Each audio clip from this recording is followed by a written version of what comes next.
오늘도 말씀으로 하루를 시작하는 여러분을 사랑을 축복합니다. 말씀을 따라 생명의 삶을 사시는 여러분 되시길 바랍니다. 오늘 말씀은 출애굽기 12장 37절부터 51절까지 말씀입니다. 출애굽기 12장 37절부터 51절까지 우리 교독하도록 하겠습니다. 이스라엘 자손이 라암셋을 떠나서 숫곳에 이르니 유아 외에 보행하는 장정이 60만 가량이요 수많은 잡족과 양과 소와 심이 많은 가축이 그들과 함께 하였으며 그들이 애굽으로부터 가지고 나온 발교되지 못한 반죽으로 무교병을 구웠으니 이는 그들이 애굽에서 쫓겨남으로 지체할 수 없었음이며 아무 양식도 준비하지 못하였음이었더라. 이스라엘 자손이 애굽에 거주한 지 430년이라 430년이 끝나는 그날에 여호와의 군대가 다 애굽 땅에서 나왔은즉 이 밤은 그들을 애굽 땅에서 인도하여 내심으로 말미암아 여호와 앞에 지킬 것이니 이는 여호와의 밤이라 이스라엘 자손이 다 대대로 지킬 것이니라. 여호와께서 모세와 아론에게 이르시되 유월절 규례는 이러하니라. 이방 사람은 먹지 못할 것이나 각 사람이 돈으로 산 종은 할례를 받은 후에 먹을 것이며 어류인과 타국 품꾼은 먹지 못하리라. 한 집에서 먹되 그 고기를 조금도 집 밖으로 내지 말고 뼈도 꺾지 말지며 이스라엘 회중이 다 이것을 지킬지니라. 너희와 함께 거류하는 타국인이 여호와의 유월절을 지키고자 하거든 그 모든 남자는 할례를 받은 후에야 가까이 하여 지킬지니 곧 그는 본토인과 같이 될 것이나 할례 받지 못한 자는 먹지 못할 것이니라. 본토인에게나 너희 중에 거류하는 이방인에게 이 법이 동일하니라 하셨으므로 온 이스라엘 자손이 이와 같이 행하되 여호와께서 모세와 아론에게 명령하신 대로 행하였으며. 같이 읽겠습니다. 바로 그 날에 여호와께서 이스라엘 자손을 그 무리대로 애굽 땅에서 인도하여 내셨더라. 아멘. 29절에서 36절에 보면 애굽의 10번째 재앙이 시작되었습니다. 집집마다 약속이라도 한 것처럼 갑자기 장자가 다 죽어갔습니다. 바로의 궁정에서부터 시작되어서 심지어는 옥에 갇힌 죄수의 집에까지 하나님은 예외 없이 장자를 치셨습니다. 그뿐 아니라 가축들 가운데 초태생이 모두 다 죽었습니다. 바로는 죽은 장남의 시신을 안고서야 더 이상 저항할 수 없다는 것을 깨닫게 되는 것이죠. 그래서 급히 모세를 불러서 지금까지 태도와 달리 오히려 빨리 떠나다 호소하면서 부탁을 합니다. 이제 온 이스라엘 백성들을 향해 여호와의 명령이 하달되는 것이죠. 출발하라. 자, 그 말씀이 오늘 37절 말씀입니다. 이렇게 시작하죠. 이스라엘 자손이 라암셋을 떠나서 숫곳에 이르니 유아 외에 보행하는 장정이 60만 가량이요. 애굽 곳곳에 흩어져 있던 이스라엘 백성들이 그 밤에 라암셋으로 모여들었다. 여러분 430년 동안 머물렀던 그 고센 땅 라암셋 그것을 떠나는 것은 어찌 보면은 쉬운 일은 또 아니었을 것입니다. 모든 것을 내려놓았다. 고센 땅은 이스라엘 백성들의 이제 고향이 되었겠죠. 430년 동안 살았기 때문에 그곳은 새로운 고향이 되었을 것입니다. 그런데 그곳을 하나님은 떠나라고 지금 말씀하고 있는 것이죠. 39절 같이 한번 읽어볼까요?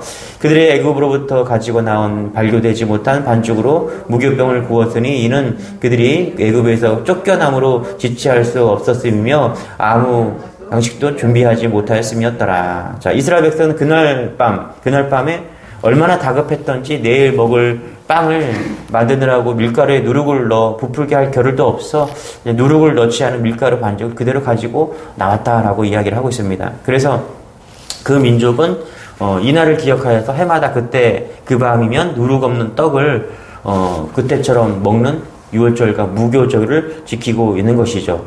이렇게 다급하게 누룩을 넣어 부풀게 할 여유도 없이 떠나온 이 밤, 그 밤 이스라엘 조상 아브라함에게서도 하나님의 부르심을 받았을 때 그 고향 친척 부모님을 형제를 뒤로 하고 갈 바를 알지 못해 즉시 떠났던 그 순종, 또 롯의 처가 뒤를 돌아보다가 소금 기둥이 되었던 그 사실, 베드로와 요한과 야곱이 예수님의 부르심을 받았을 때 그물과 배를 버려두고 형제를 뒤로 한 채 즉시 주님을 떠나게 되는 것이죠. 이런 모든 것들이 무교절과 유월절을 의미하는 현재화 시킬 수 있다는 것입니다. 그래서 여러분 우리가 하나님의 콜링이 있고 하나님의 부르심이 있고 하나님의 음성이 있으면 주저하지 않고 그 즉시 순종하는 모습이 필요한 것입니다. 오늘 말씀이 들린다면은 주님 세상과 타협하지 않고 믿음의 여정을 달려가겠습니다. 이런 하나님의 음성에 즉시 화답할 수 있는 그런 믿음이 필요한 것이죠. 세상에 살지만 세상에 머물지 않고 믿음의 여정을 계속해 나아갈 수 있는 것은 하나님의 음성에, 예수 그리스도의 음성에 순종하면서 즉시 순종하는 것에 있다라고 말할 수 있는 것입니다. 여러분, 그런 여러분 되시길 축원합니다. 날마다 하나님의 음성이 들린다면 주저하지 않고 바로 순종하는 그 믿음, 그것이 하나님의 인도함을 받는 것이고 하나님의 이끌림 받는 삶일 것입니다. 자, 그렇게 되었을 때 가나안 땅에 찾아온 흉년을 피해서 야곱과 함께 애굽으로 들어온 가족이 모두 몇 명이었어요? 처음에요? 70명이었습니다. 70명. 그리고 430년이 지난 지금 이 애굽에서 출애굽하는 이스라엘 백성의 숫자가 남자만 60만이 되었다라고 이야기를 합니다. 결소에서 여자와 아이들을 다 포함하면은 그 숫자는 200만 명이 훨씬 넘었을 것이다. 이렇게 보고 있는 것이죠. 여러분, 이것은 그냥 단순한 숫자에 불과한 것이 아니죠. 430년 동안 하나님께서는 이스라엘과 아브라함과 이삭, 야곱에게 맺었던 그 약속, 그 성취를 지금 이루어가고 계셨다라는 것입니다. 아브라함에게 그의 자손이 하늘의 별과 해안의 모래처럼 셀 수 없을 정도로 많아질 것이다 라고 말씀하셨는데 그것을 지금 이루어가고 있다라는 것입니다. 여러분 한번 생각해 보십시오. 이 200만 명이 되는 그 숫자 아마 머릿속에 상상이 되어지지 않을 것입니다. 우리가 커피숍이나 혹은 식당이나 잘 되는 그런 곳을 갔을 때 줄을 쭉 서게 되죠. 혹은 어떤 공연을 갔을 때도 줄을 쭉 서게 됩니다. 그런데 이 200만 명이 줄을 섰다 그러면 끝이 보이지 않았을 것입니다.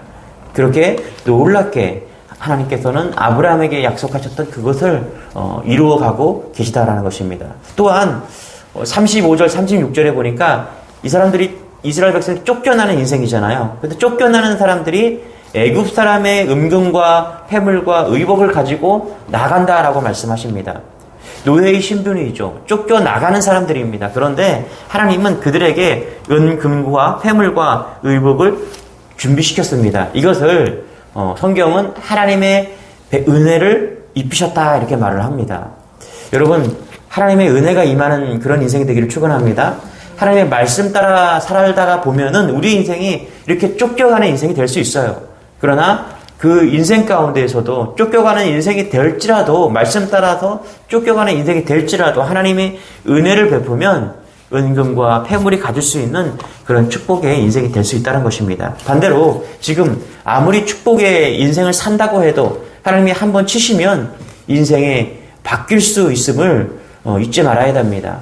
그것이 바로 애굽의 바로이고 바로가 그렇게 인생이 오늘 바뀌는 인생이 되었다는 것입니다. 중요한 것은 우리가 하나님의 은혜 안에 사는 것이죠. 하나님의 말씀 가운데 사는 것이고 하나님의 음성이 들려주는 것입니다. 그럴 때 우리의 인생은 쫓기는 인생이라고 하더라도 넘치는 인생, 하나님의 약속이 이루어 성취되는 인생, 또 은과 금과 패물이 함께하는 인생이 될 수 있다는 것입니다. 그런 인생이 되기를 축원합니다. 우리 38절입니다. 같이 한번 읽어볼까요? 수많은 잡족과 양과 소와 심이 많은 가축이 그들과 함께 하였으며 38절에 보면은 이스라엘 백성들이 출애굽할 때 수많은 잡족이 함께 했다고 기록하고 있습니다. 이렇게 조금 이렇게 번역을 이렇게 했는데 조금 사람을 두고서 잡족이라고 말하는 표현이 좀 그렇지만 여기 보면은 그만큼 이스라엘 백성들이 지금 다양한 사람들이 혼돈 속에서 또 같이 이것을 출애굽하고 있다라고 지금 볼 수 있는 것이죠.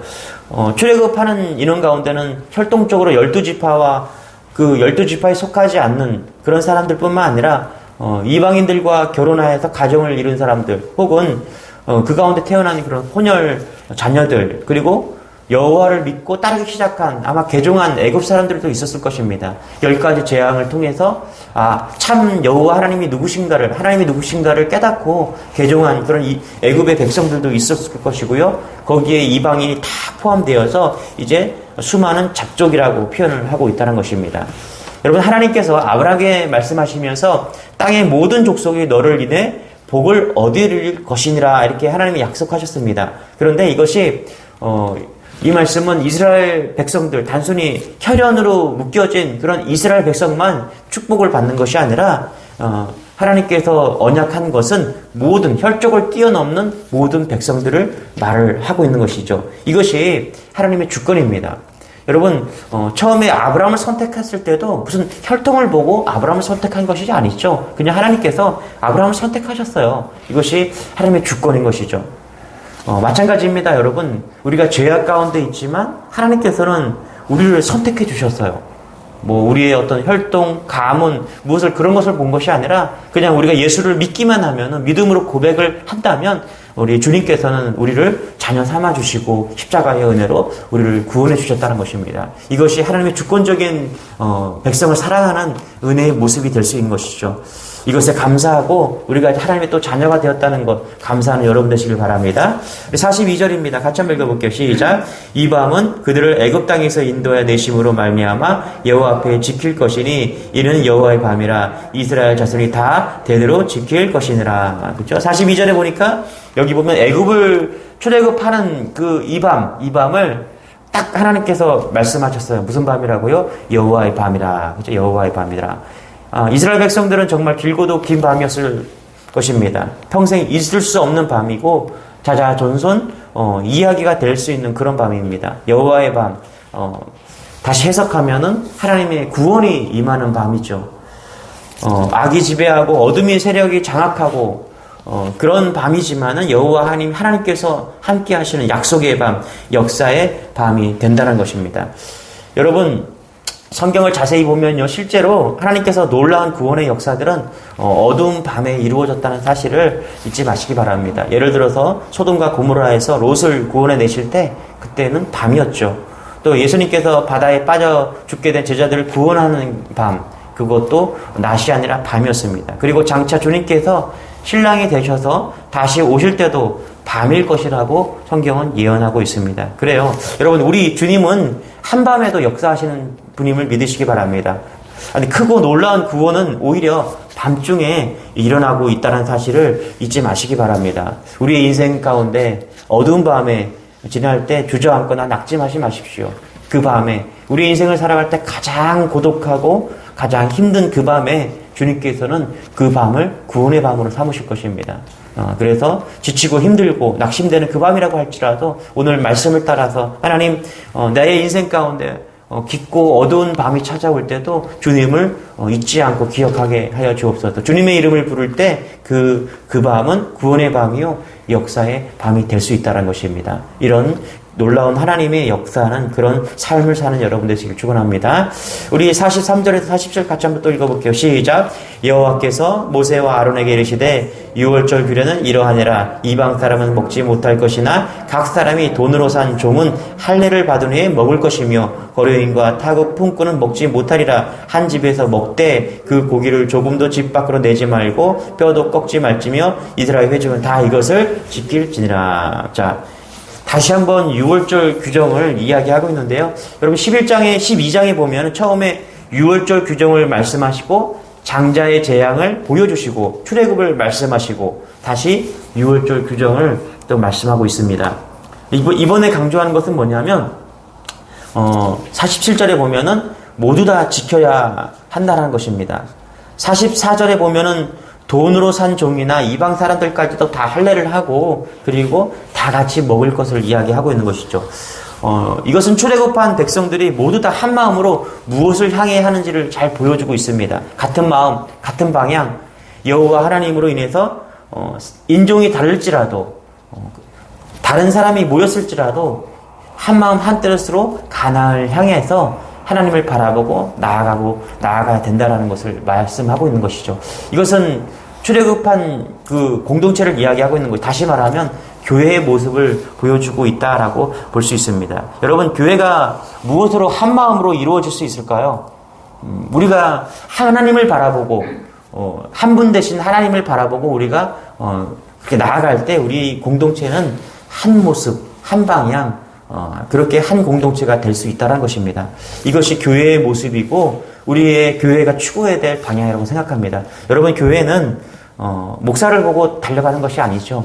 교회는 똑똑한 리더, 똑똑한 장로들, 그런 장로교회든 다른 교회든 사람을 보고 달려가는 곳이 아닙니다. 교회는 오직 한 분 대신 예수 그리스도를 바라보면서 머리 대신 그분을 바라보고 나아갈 때 그 교회는 하나의 모습이 될 수 있다는 것입니다.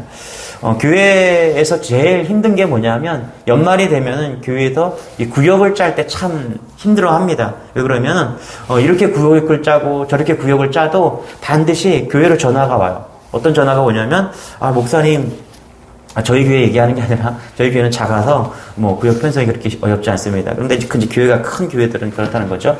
항상 전화가 와요. 목사님, 우리 구역 중에서 이분과 이분이 맞지 않습니다. 그리고 또 이분은 제가 감당하기가 너무나 힘듭니다. 이렇게 이야기할 때가 참 많습니다. 그래서 연말만 되면은 새로운 구역을 짜기 위해서 노력할 때 많은 시간을 할애합니다. 그리고 많은 전화를 또 받습니다. 왜 그렇습니까, 여러분? 대부분 그 전화하는 사람들은 리더나 부 리더들이 있죠. 도저히 안 맞는다. 이 사람과 맞지 않는다라고 이야기를 할 때가 종종 듣습니다. 여러분, 나랑 맞는 사람들을 만나려면 동호회를 가면은 쉽게 만날 수가 있죠. 그런데 하나님께서는 이 교회에는 다양한 사람들이 만납니다. 이것이 교회의 모습이 되어야 된다는 것이죠. 여러분, 세상에서 어떠한 곳이 혈육을 관계를 빼고서 다양한 사람들이 만났을 때 문제가 되지 않고 한 방향으로 갈 수 있느냐? 그것은 오직 교회만이 그렇게 될 수 있는 것이죠. 직업이 다르고 또 소득이 달라도 우리가 서로 형제가 되고 또 하나가 될 수 있는 그 이유는 우리가 오직 머리 대신 주님을 바라보고 나아갈 때 그 교회는 건강한 교회가 될 수 있고 하나된 교회가 될 수 있다는 것입니다. 이런 교회가 우리 주님의 교회가 되었으면 좋겠습니다. 누구 하나 지위 고하를 막론하고 나이를 막론하고 어떤 인생을 살았든 간에 교회 안에 들어오면은 우리가 하나의 성도로 그렇게 주님을 바라보면서 그렇게 나아갈 때 교회는 다양하고 통일성이 있는 그런 아름다운 교회가 될 수 있다는 것입니다. 그래요. 오늘도 우리가 승리할 수 있는 것은요, 우리가 또 출애굽할 수 있는 믿음은요, 우리가 사람을 보는 것이 아니라 오직 예수 그리스도 하나님 한 분만을 바라보고 나아갈 때 우리는 이 땅에 살면서도 이 땅에 살지 않는 그런 믿음의 여정을 오늘도 달려갈 수 있는 것이죠. 여러분, 오늘도 주님을 바라보시면서 여러분이 출애굽할 곳이 있다면 오늘 출애굽하시기 바랍니다. 지혜학과 또 여러분이 알고 있는 그런 출애굽의 대상이 있다면 오늘 과감하게 믿음을 따라서 함께 출애굽함으로써 오늘 승리할 수 있는 그런 여러분 되시기를 축원합니다. 기도하겠습니다. 하나님 감사합니다. 길고 길었던 그런 영적 전쟁을 이제 뒤로하고 이스라엘 백성들은 하나님께서 원하시는 그런 출애굽의 여정을 시작했습니다. 하나님, 우리도 우리의 머물러 있는 그런 죄악된 모습에서 떠나서 애굽에서 떠나서 인생의 출애굽을 경험할 수 있도록 하나님이 인도하여 주옵소서. 멈춰 서 있는 것이 아니라 믿음의 여정을 통해서 하나님을 바라보고 우리 주님의 교회 모든 성도들이 하나님 믿음으로 여정으로 출애굽할 수 있는 그런 하루로 삼아 주옵소서. 그래서 놀라운 은혜, 놀라운 공동체, 놀라운 하루를 경험할 수 있는 그런 인생들이 다 될 수 있도록 도우시고 인도하여 주옵소서. 특별히 어린이날입니다. 우리 가정이 믿음 안에서 세상과 구별되는 그런 출애굽한 백성임을, 우리가 구별된 백성임을 상기하고 또 축복하고 자녀들을 다시 한번 돌아볼 수 있는 그런 하루가 될 수 있도록 은혜를 더하여 주옵소서. 감사드리며 예수님의 이름으로 기도드리옵나이다. 아멘. 우리 말씀 부여잡고 주의 말을 치고 기도하겠습니다. 주여.